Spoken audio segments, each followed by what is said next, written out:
without further ado, I call to order the Committee of the Whole, Special Committee of the Whole meeting for July 7th. First item on the agenda is roll call. Oh.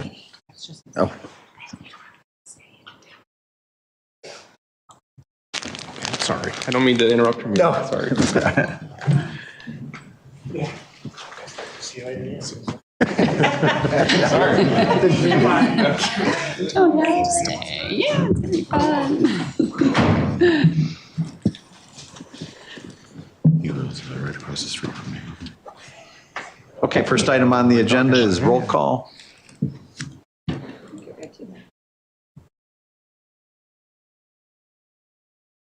Barraza. Here. Lancy. Here. Beck. Here. Millay. Here. Malone. Here. Wolf. Here. Solfa. Here. Farron. Here. Lehman. Here. Lohman. Here. Pieper. Here. Fehrenbach. Here. Anderson. Here. Vogelsinger. Here. 14 present. Okay, that's a quorum and we're good to go. Item number 2 is a reminder, please speak directly in the microphone for BATV recording. Item 3, items to be added, changed, or removed. I don't believe there's any since it's quite a short agenda. Seeing none, we'll move on to 4. Are there anyone from the public that would like to address the council for items not on the agenda? Seeing none, we'll move right along to the presentation number 5. Electric utility survey results. And Max, I think this is you. Hello. First of all, I want to thank the many residents who filled this survey out. I was really encouraged to see how many chose to and the quality of feedback we received. That's going to be very helpful, hopefully, for you all as you decide and design an energy portfolio policy. Which is what we're kind of here to start talking about. To be clear, we don't expect anything to be finalized tonight. We really just want to kind of introduce this topic and let you start having a conversation. First thing I'll run through kind of some of the high-level takeaways of the survey. You all received a memo that's also attached to the agenda, as well as all the written comments from the survey. To the extent there's questions you have, feel free to ask them of me and I can try to run more data for you. If you want to know specific questions, specific crosstabs, let me know and those are things we can run. So like I said, I'm going to start off by kind of walking us through the survey, why we did it, and kind of the logic behind some of it. So let me move this out of the way briefly. So in short, the reason we did this is to support our long-term utility planning. Obviously, we're in the process of a rather comprehensive electric utility study, bringing in both integrated resource planning, which is the discussion we're having now, also bringing in concepts such as reliability, cost of service, and ultimately rate design. So in April of this year, city staff created a survey, shared it with all of you, the Environmental Commission, and some stakeholders to kind of understand what we wanted to ask people and what feedback we wanted to get. We distributed that via postcard in May to every single utility customer's mailing address. That's around 11,000 customers, give or take. We received 784 responses, and we did do a slight deadline extension to mid-June due to some delays in delivering those surveys. The topics focused on a couple of things that both tie into the IRP, but then also tie into rate design and cost of service as well. From the commercial industrial side, we tried to look at load changes, on-site generation, and electrical plans because one of the core things that is involved in an integrated resource plan is load forecasting. You have to know how much power you expect to use over the next several years so you can plan to meet that demand, whether it's up or down, kind of what that forecasting looks like. And knowing kind of on a smaller scale, being a 10,000, 11,000 customer utility, there can be some swings one way or another. On the residential side, we wanted to look at EV adoption. Electric vehicles carry with them certain infrastructure and load requirements. Appliance electrification, rooftop solar, and then also looking at how sensitive Batavians are to cost, as well as what types of incentives are needed to encourage policy change. Ultimately, all customers, we wanted to understand how they view different trade-offs within energy policy, willingness to pay for environmental upgrades, time of use rates, smart thermostat programs, and peak shaving initiatives or incentives. I do want to take a moment to say that we didn't receive as many responses as we would have hoped. for the commercial and industrial side. We did do a commercial and industrial town hall where we did get a lot of good feedback there. This is an ongoing challenge that we have to try to reach the right people at some of these companies to either be able to take a survey or even provide some feedback. A lot of them use managed energy services that are not, they just pay a bill and they want it to be as low as possible. So we're trying to improve that quality of feedback we're getting from our commercial and industrial customers. And that's something that we're going to be doing throughout the course of this project as well. I want to take a moment to explain kind of the weighting. It doesn't really change some of the fundamental takeaways from the survey, but I did want to provide you both raw and then weighted data. The survey respondents did skew older and higher income than Batavia as a whole. The thought is it may impact prioritization and perceived policy preferences. So where there was really a policy question, I tried to provide you both the raw and weighted data.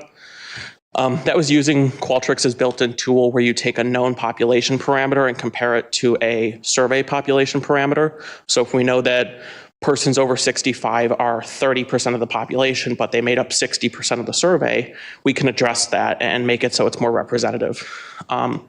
Like I said, it doesn't really change the overall takeaways, but it does provide some representativeness to consider as well. So now I'm going to get into some of the actual data that we looked at. We asked about EV ownership. The reason, EVs increase load, and they're often at night when load is the lowest. So there's some changes there in terms of how our utility uses power and when. There's also additional infrastructure considerations. An example is the homes we're building out at Ashton Ridge. We're putting far fewer homes on transformers because we anticipate longer term, there will be more EVs in this subdivision. So the more EVs this community uptakes, the more infrastructure it needs. That also increases load, which looks at our resource planning as well. Right now, just 10.6% own or lease an EV. Most of them just have one.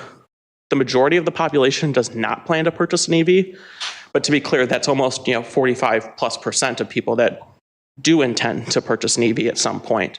Not right now, but looking kind of in the future, there's some demand there as well. Cost sensitivity, this is going to be a theme throughout the presentation, is there's, for some, a general unwillingness to kind of pay for these things. And then some of those are open to paying up to 10% more, so it's kind of a choice, and there's some desires to do so, but ultimately the costs need to come down to make that happen. Home electrification, to be clear, this is looking about conversions, not necessarily efficiency measures, because taking a gas stove and converting it to an electric stove, a gas dryer to an electric dryer, that has implications for load forecasting. So not surprisingly, the vast majority of homes in this community use natural gas for heating, for water heating, and for cooking. Majority also use it for laundry and fireplaces. There is a surprisingly high intent to electrify some of these appliances over the long term. Similarly, most 2+ years out, 3+ years out, high cost sensitivity, most are not willing to necessarily pay any extra, but should they be equal, there's a general preference, at least in some regards, towards electric. And then among those open to switching requirements of an incentive in the 25 to 50% range, and then 25% would not switch even with full incentives. So there's a level of resistance there as well. Rooftop solar, obviously if someone's generating solar on their roof, that decreases the amount of power they're using from the grid.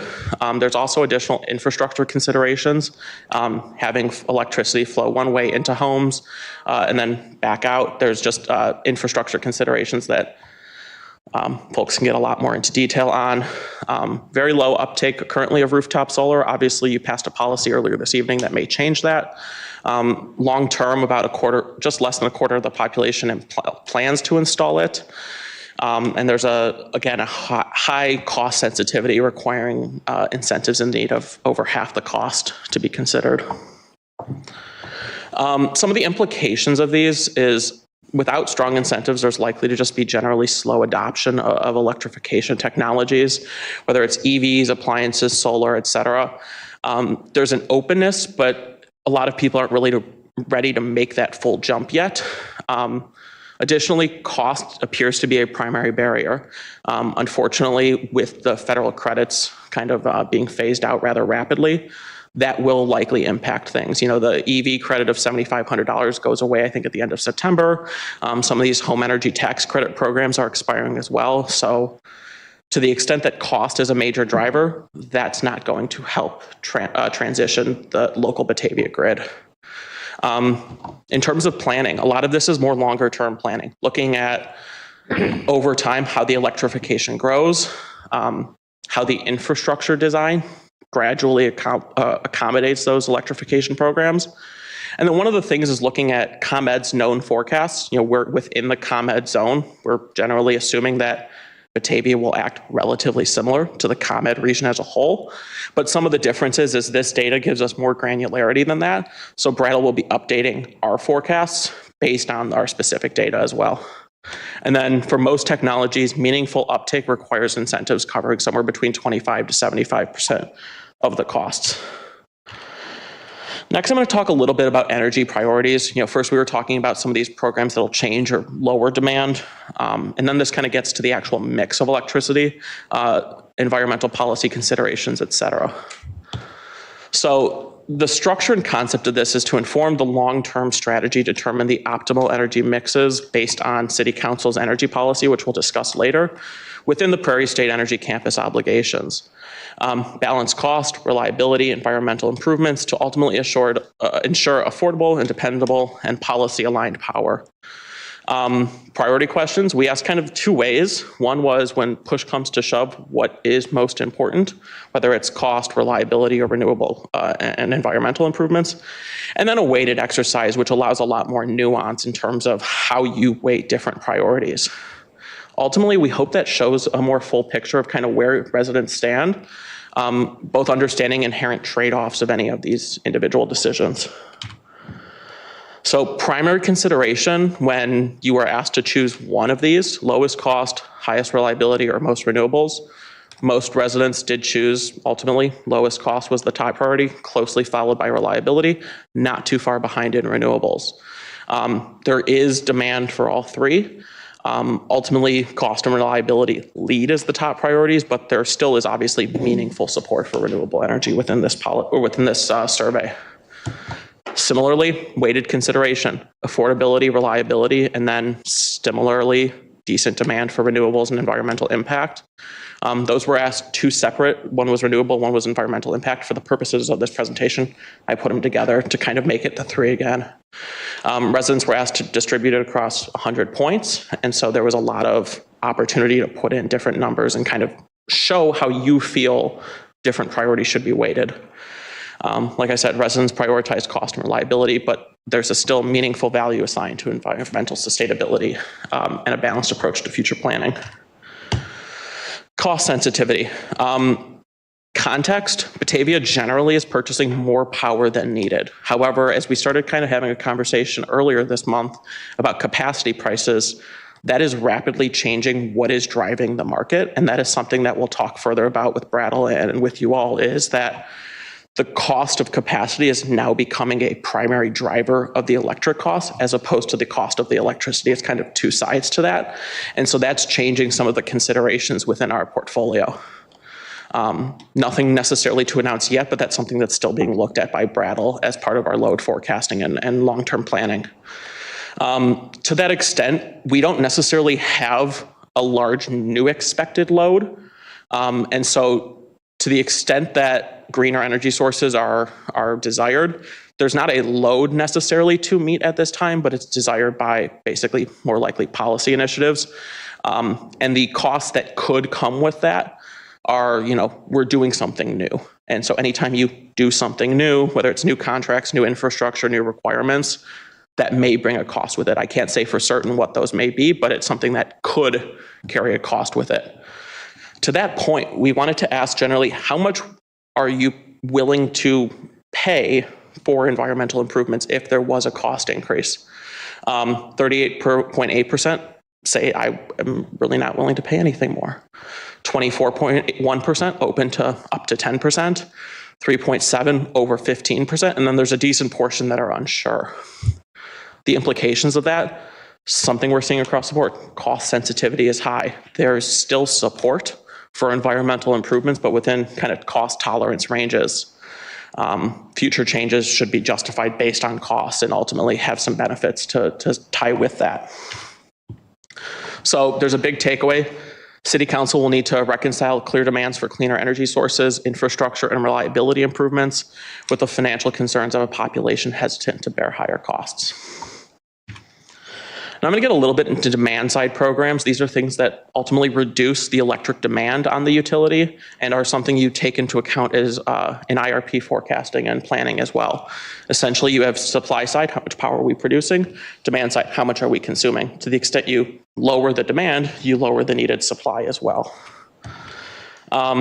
So to the extent that the long-term contract with Prairie State complicates immediate shifts in energy sources, there's a couple of options that can exist, such as renewable energy credits, time of use pricing, smart thermostats, et cetera.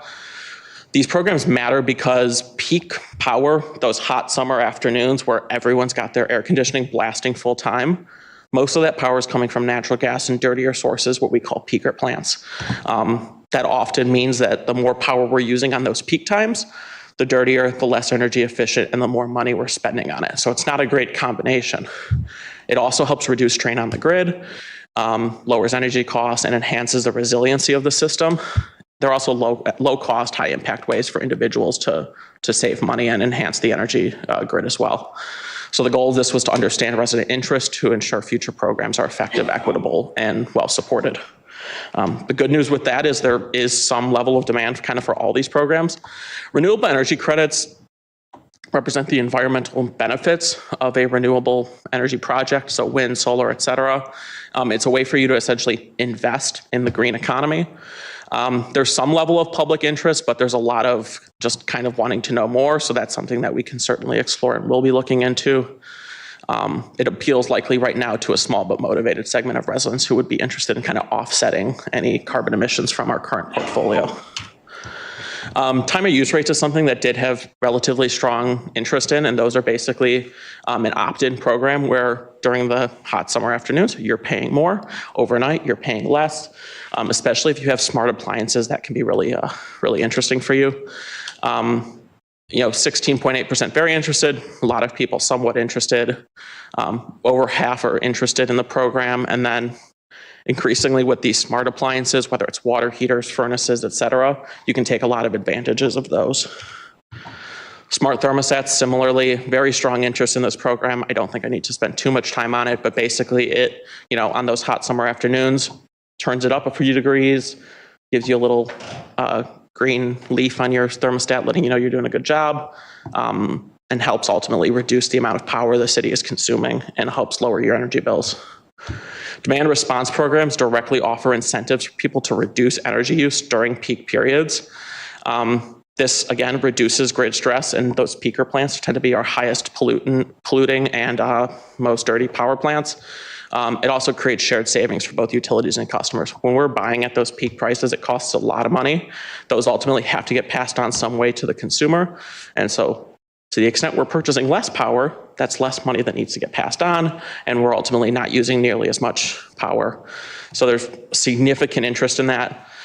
There will be to the extent that there's an impact on the residential side, there will be, but one of the things that this could really do a lot for is the commercial and industrial side when we have really big loads from some of our utility or our larger customers. And that's where things can be moved around, production can be shifted an hour or two, and it can lead to significant cost savings potentially for some of our industrial and commercial customers. TBD on how much those are or what that looks like, but these are some of the things that Brattle will be looking into as well. Written feedback, you are all provided all the written comments. You can search them by ward as well, and then you can read everyone else's as well. Unsurprisingly, people are not super thrilled with the Prairie State Energy Campus contract.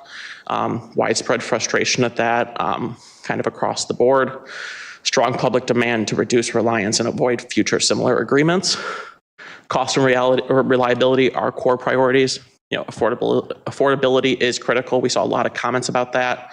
And then there's support for programs like time of use, smart thermostats, demand programs, et cetera.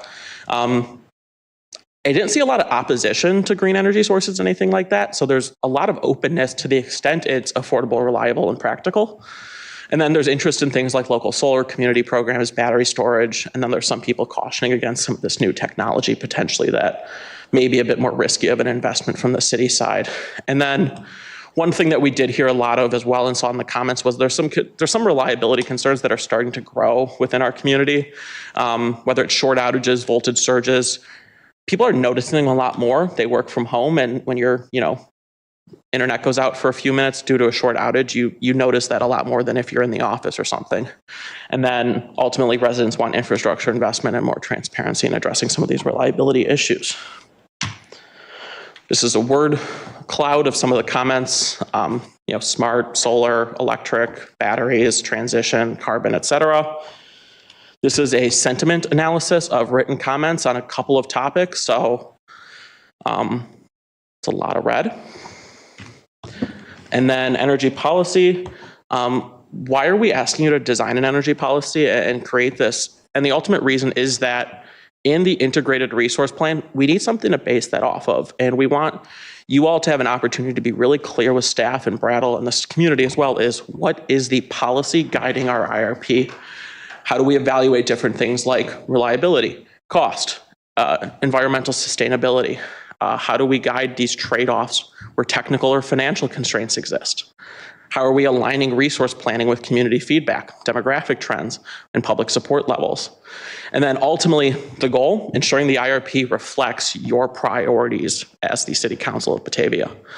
And then based on City Council's direction, staff can draft a policy for you, go through additional discussions and feedback, and kind of go from there so that what you ultimately pass represents what you feel you and your constituents think the energy policy for the city of Batavia should be. Here's a few guiding questions you may feel free to use within your discussion. The idea here is that staff will kind of open up this discussion, we'll listen and take feedback, we'll draft something based off of what we're hearing from you all, put it on another cow, have more discussion, refine it further until you guys feel you're in a place to approve it, put your stamp on it, and then that will be what Brattle uses to design the IRP. Ultimately, what energy sources are considered, what weights are used, what priorities are considered, the sensitivities, et cetera. So I'm happy to kind of answer any initial questions, but a lot of this is going to be City Council having conversation about what you feel the priority should be within our energy policy. Okay, that's a lot of information. We'll start with that, but valuable information. And thank you, Max, for presenting that and putting it into more layman's terms. I find it a little interesting that the mayor's comments was about climate change, and I think we're starting to see some of the things happen that is a factor in as we move forward with planning. So. But there's also some valuable information in here. Clearly we've known our obligation with Prairie State and costs is always, been part of our discussion, and right, it has to be.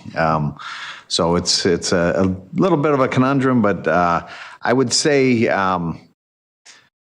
this is rapidly changing, I would say, from, we've been having these discussions since I've been on council.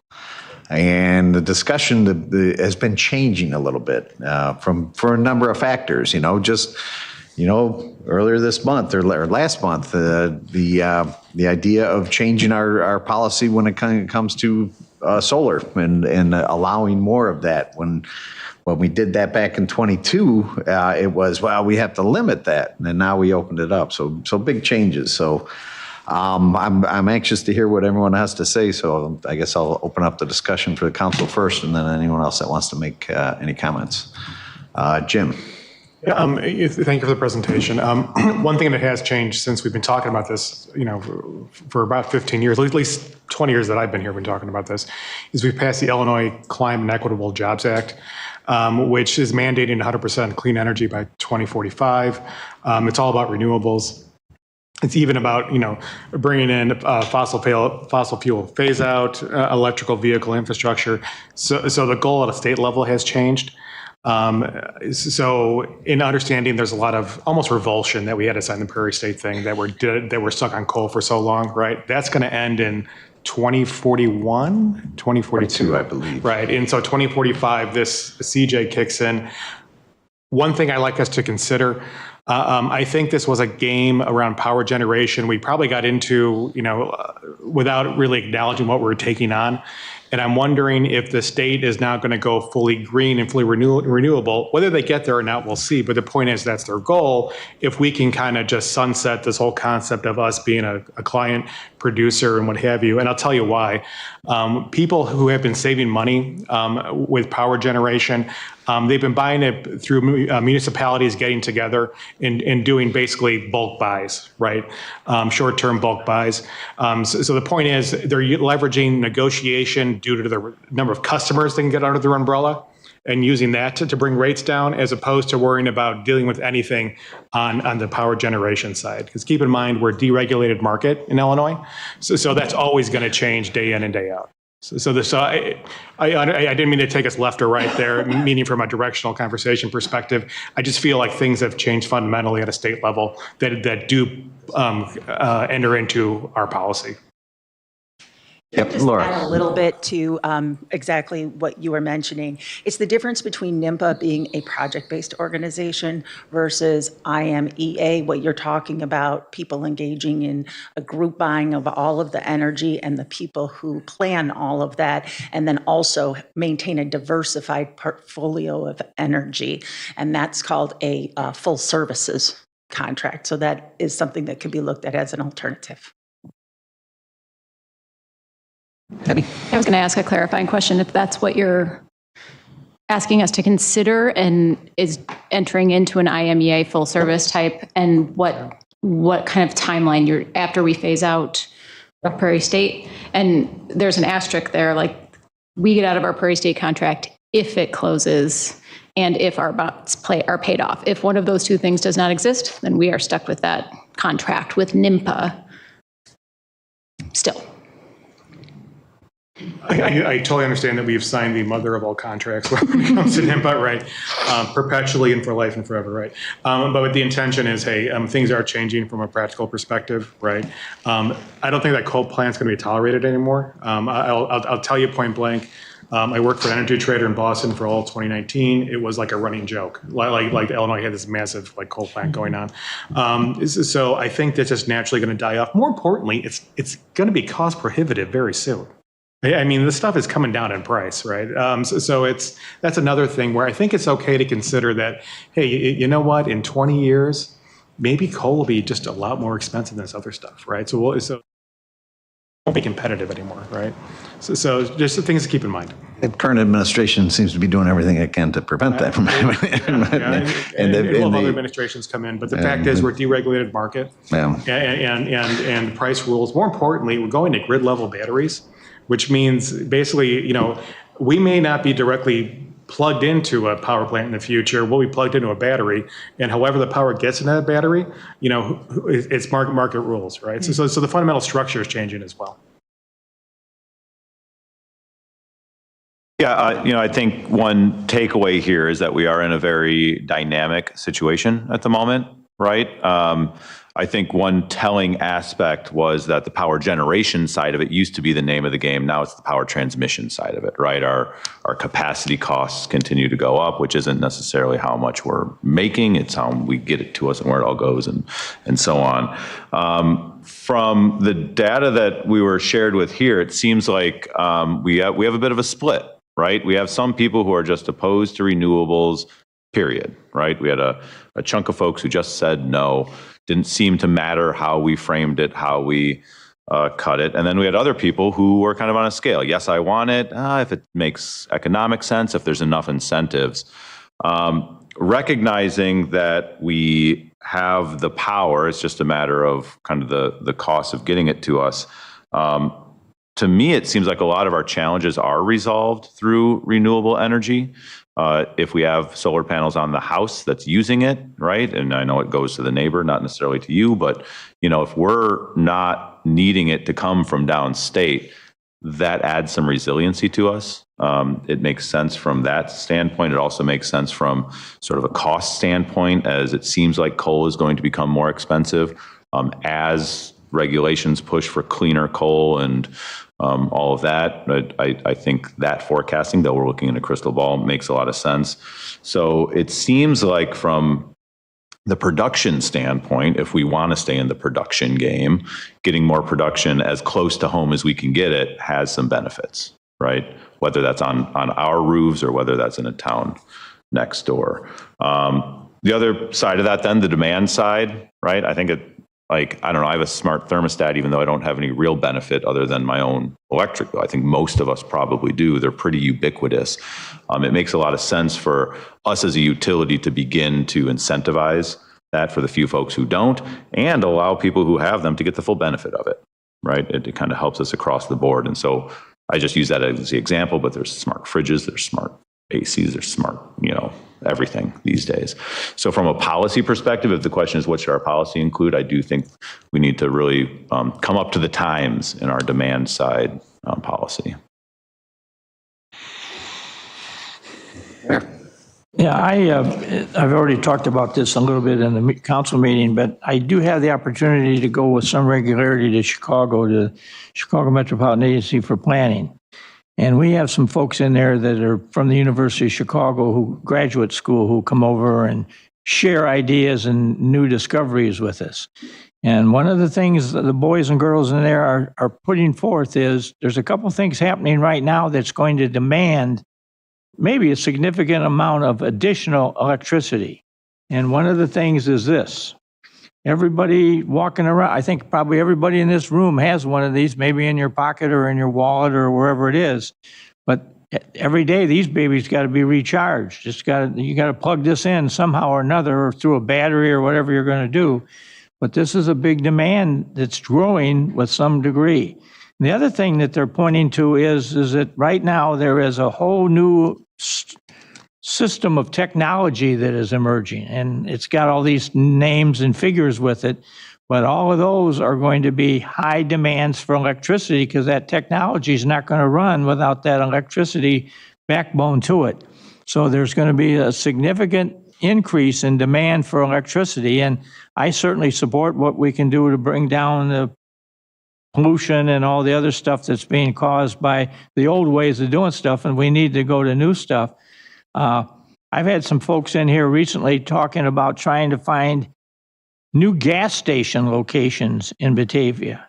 And it's not so much a gas station for gas, but some of them want to build a station that may be 2 acres. And one corner over here will be where the gas tanks will still be in the ground for the next 10 to 15 years. And the other one over here, which will be separated by some distance, will be where we'll be asked to run the electric wire from the city in, and you'll have the electrical charging stations. And so they're trying to come up with a design on a building in which both systems can be adaptable and safe one another. There's some concern about putting all that gas right next to an electrical generation. So there's a lot of questions to be asked, but there's a lot of people who are working and studying on this at the moment. But I think my view would be, whatever we're going to do here, and I really applaud our city council and staff for kind of coming, bringing this out and allowing this discussion to begin. And I think this is just the beginning of this, because there's a lot of moving parts here that we have to probably take into consideration. But there's going to have to be some significant discussion about where we're going to get all this electricity from. And certainly the electric vehicle is showing that to us right now, that they're starting to sell more and more people have them. And again, it's every night you got to take that thing someplace and plug it in and recharge it, or so often you have to recharge it. So there's going to be this nothing's happening without the world of electricity is expanding rapidly, and there's a huge demand for it, however you generate it, I guess is my point here. And hopefully we're on the right track to get ourselves away from the pollution generating of electricity, but we're going to have to be on the lookout for new ideas on generating electricity. Thank you, Mayor. Dustin. I was going to say, on the topic of EVs as well, home charging is a lot more viable than I think people realize. You can even do level 1 charging with just a standard 120 volt outlet right now. And while that's a trickle charge, usually only about 2 to 5 miles worth of distance per hour, for most commutes, that's fine. So I think people kind of hear this and think, oh, I'm going to have to like find some place to charge up somewhere else. But it's very viable to do it in the home at level 1 or even level 2 charging, often using existing infrastructure. Batavia has the limitation. I don't think it was mentioned in this study that a lot of homes, because they have been built up expecting gas, have fairly low amperage on their power boxes. So like my home's 100 amps, I think a lot of people's are. That can be a cause for concern. And while there are ways around that, especially by charging, your vehicle at night when you're going to have reduced load elsewhere, it's something that we'll also have to grapple with going forward, making sure that homes can pull in as much amperage as they need. That being said, it doesn't have to be a huge production. There are actually middle routes to fix it. Or even systems that you can set your appliances up to time with each other so they're not all going at once. Like your water heater, for instance, you can set a switch in there such that it won't, if you have an electric water heater, that is, it won't turn on when there's a heavy load on the system. Because it's a water heater, it can hold on to heat for a fairly long time due to being a big tank of water. Stuff like that. There are options out there, and so we shouldn't like immediately run for the hills like, oh, it can't happen here.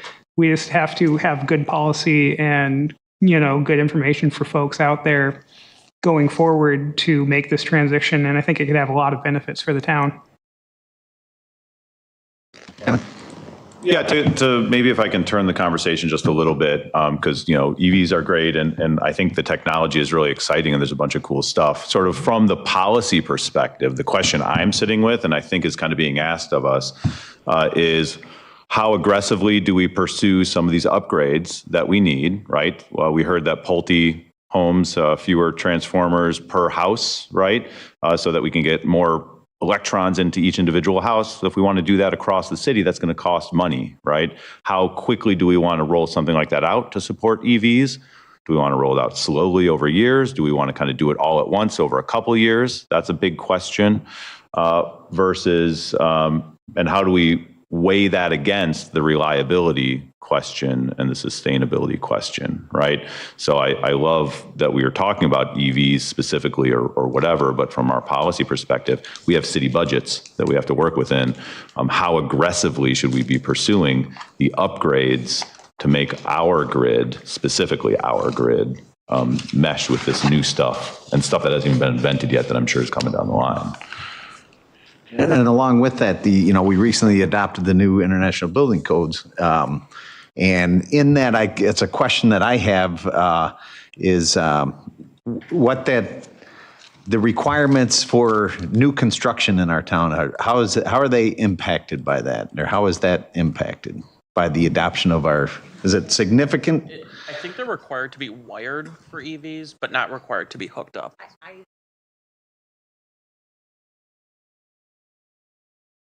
Two, right? Okay. All right. So, but the idea is there, as we, there's our current stock of housing and infrastructure, and then there's, future stuff. And I think there's already things being put in place to make sure that's there. Jim? Just one on EVs, and I'll drop it. I have a couple of them. I have had them for years. My house was built in the 1960s. We hooked up the level 2 charger, no problem. So it's not necessarily as constrained as it may sound. Yeah. That being said, I don't think we need to get too much into the specific technology that may be there or may be coming up. And I'll tell you why point blank. When we first had this, and when we had the Prairie State discussion, the thought was our electricity consumption was going to zoom. Right?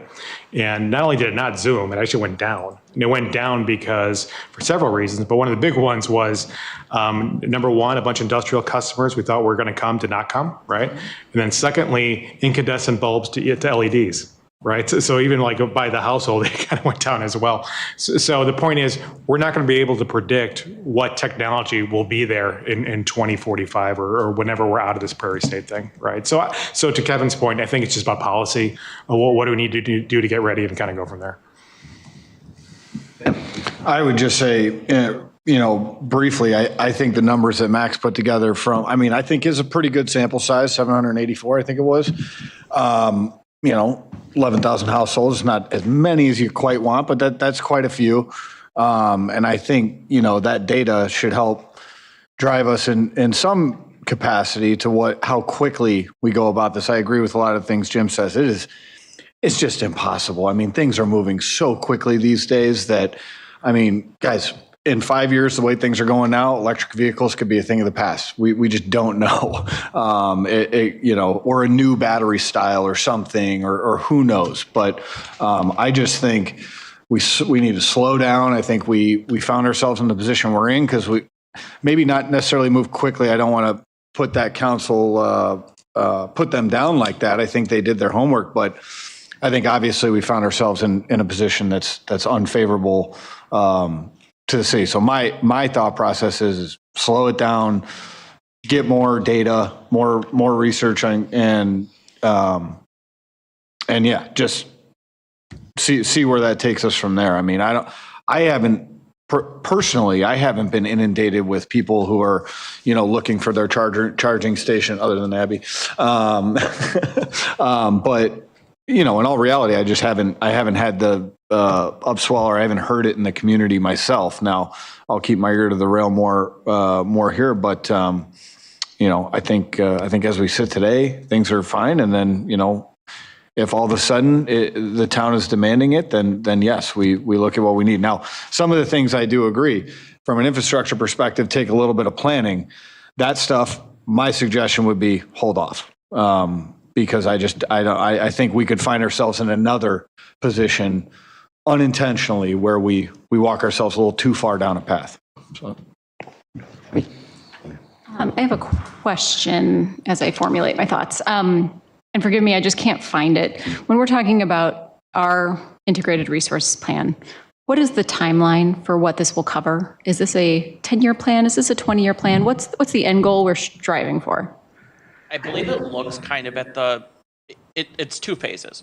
It looks much more in depth in the 5-year period, and it looks longer term at a 20-year period.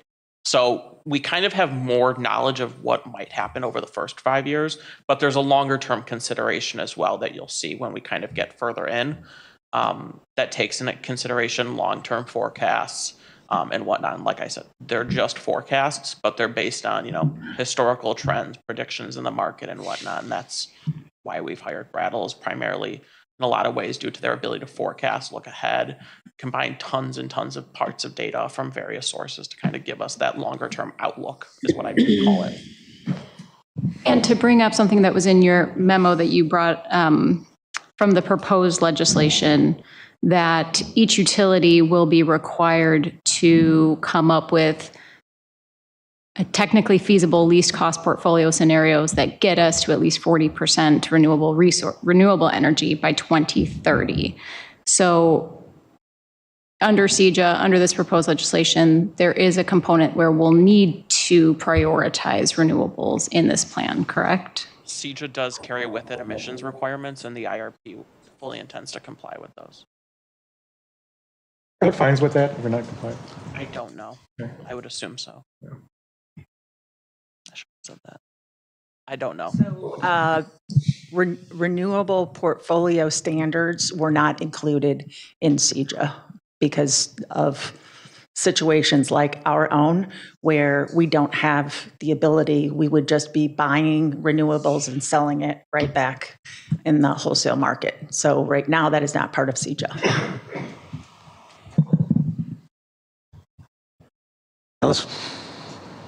So clarity for me. What I'm understanding is we're going to take some of the language from this draft legislation to draft our IRP and also our direction that we give you, right? Are we also looking at other cities that have an IRP that we'd like, cities that are on the forefront of green energy that we'd like to model? So I would say that it is unusual at this point for municipal utilities to have integrated resource portfolios, plans. That is ordinarily something that the investor-owned utilities do, but we certainly could look and see if we can find some municipal utilities and what their policy that they had for those were. we can do Just that. figured research. it'd be good to have some communication with other towns similar to ours. Sure. Instead of recreating the wheel. Right. And that requirement isn't yet correct because the That's correct. legislation has not passed, so there's not a requirement that municipal energy utilities have an IRP. One other thing I saw from the survey results, clearly cost is something came across loud and clear. So I think the exploration, the cost is highest when the demand is highest. So doing things to mitigate that the high cost time can be a service to our constituents. That anything we can do to promote them from reducing their demand at the high demand periods. So the time of use rates, I think, is definitely worth exploring. And I'm not too big a fan on the renewable energy credits because it really, to me, seems more of a shell game. That if it doesn't gives you license to, burn something but feel good about it by paying money to someone else. My thoughts. Any others? Yeah, just on the rec thing, I'm with you on that. The renewable energy credits don't seem to solve our acute problem today, which is transporting our power to where we need it. And it also doesn't seem to address kind of our capacity green energy needs, right? You kind of don't know which fly-by-night operation is sucking these up. Again, it feels to me that the closer we can have our power to us, as long as we're going to be owning, as long as we're going to be the utility, the closer it is where it's produced to where we use it, the less chance for failure, the lower the cost, the less things can go wrong, the less likely we're going to be involved in a shell game or a bad contract or whatever, right? If it's in our backyard, the better it is. And renewables are, I don't want a coal power plant in Batavia. I don't want a nuclear power plant in Batavia. Seems like renewables are the best way to get it close to home. Austin. I was going to ask, is our infrastructure set up well now for a time of use program using the smart meters? No. Would that require a significant infrastructure rollout? Yes, it would. Okay. I mean, we're well positioned in having gone to transition to the smart meters. It's sort of this first step in that direction, but it would require significant software upgrades and also integration with a utility billing software system that we do not currently have. Okay, so it'd be on the software side. Not, nothing, but we're not having to and if I may, one of the things that we'll see if you do choose to pursue some of these demand side programs is there's additional studies to actually identify the specific cost, the specific parameters, the infrastructural needs, the software needs. So coming out of the IRP, it may say, you're going to want to really consider time of use and demand programs. Now, what do those look like? What brings the benefit needed based on the IRP? And again, that kind of goes back to this is all an iterative process that may carry some cost with it, which then get baked into rates. And it all kind of comes back and is a continually revised look at the data to kind of get you to what you need to run the utility. A lot less sexy, but I think everyone would want it. Is burying power lines part of this as well? Part of policy? I mean, serious question, because it does impact reliability, right? So the short answer to that question is yes, and I talked about it today with Norcross. That's what that project was all about. Next year on Woodland Hills, we have a similar project to underground the power lines that are on Woodland Hills, as well as we have put our hat in the ring for a grant to pay for undergrounding that, because there are the resiliency is something that is good for all if we can achieve it. So is undergrounding part of the resilience plans? Answer yes. Great. And if I may, one of the things that we're trying to do as staff is kind of take your conversation and hopefully draft something for you to review. So to that second to last question, how should we weigh, because undergrounding is significantly more expensive than rebuilding above ground. And so some of those trade-off considerations, I feel would give us some more direction as to how you all view trade-offs between cost and reliability, cost in certain portfolios, as well as kind of what level of risk tolerance you have to some of these concepts as well. I want to kind of summarize where my head is at on a really preliminary, high-level policy direction. However, I don't want to, this is a first draft coming out of my mouth. And so I would love, and this is a question too, I would love for this to not be the last meeting we have before you draft something. Like, could we have this initial discussion, we have another discussion, and then you draft something to bring it back, and then we get more time to speak to people, we have more time for people to come in? Okay. Yeah. Okay, great. Okay, here are my first draft thoughts. Don't judge my first draft. All right, so I am a big fan of the demand side programs and anything we can do to increase home efficiency, whether that is just in behavior changes that I think the time of use and those types of things will change, but also the weatherization that we're promoting with our green program and other education and investments we could make in that, and that would drive our demand down, right? I'm also a big fan of programs for home electrification to incentivize folks to swap out their water heaters, swap out their gas appliances, which would drive demand up for our electric. There's just so many other, there's air quality benefits. There's so many other benefits to just electrifying and getting the natural gas out of your homes and for the health of our community. So I'd love to just see that continue as well. I'd like to see increased ridership of EVs. That drives our demand up. I'd also like to see us do more self-generation, which pushes demand down.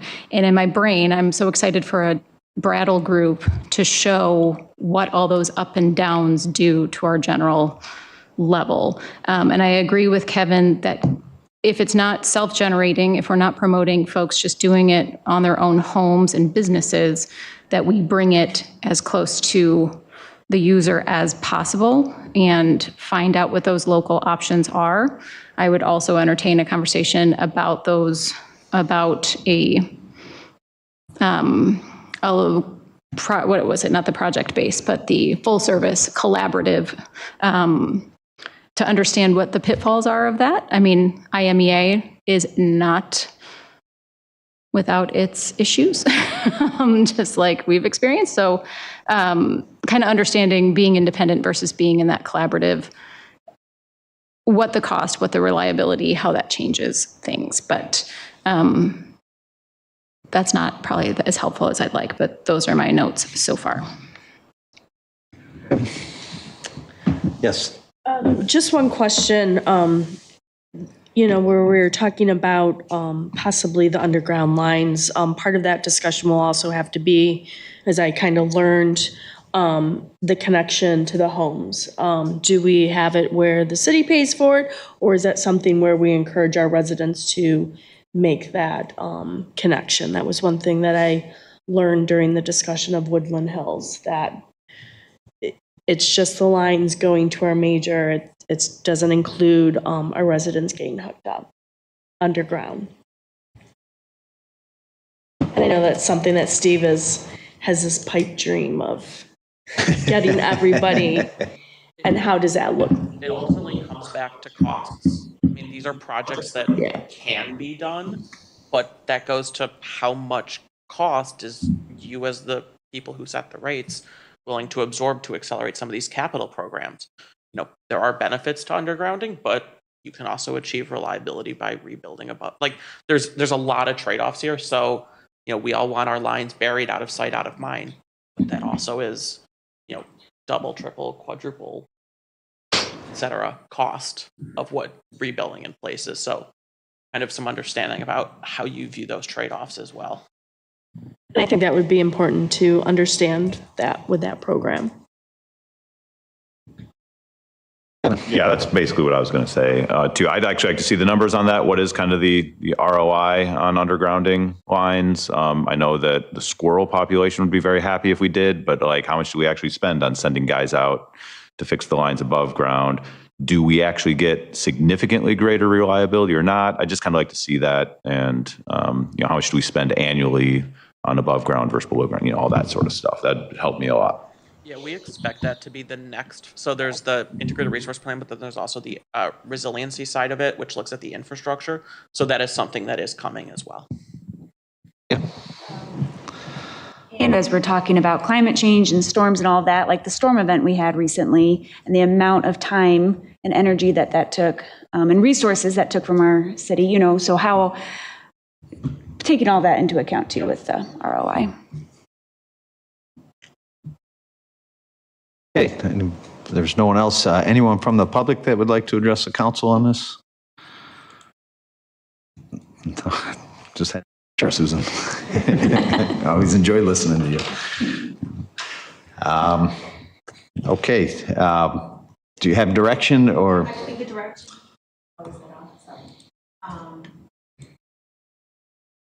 I believe the direction that we hear is to schedule a second conversation similar to this with guiding discussion questions, and then based on the feedback from that, to bring you back a draft policy. In the meantime, we'll also research other IRPs and the, whatever those organizations were, what the policies were that ended up driving their final drafts. That's kind of the plan I heard too, so if we're in agreement. Okay, moving on to item 7 then, is the, on the other, seeing that we just had another meeting, I don't expect any other. I'd entertain a motion to adjourn. So moved. All in favor? Aye.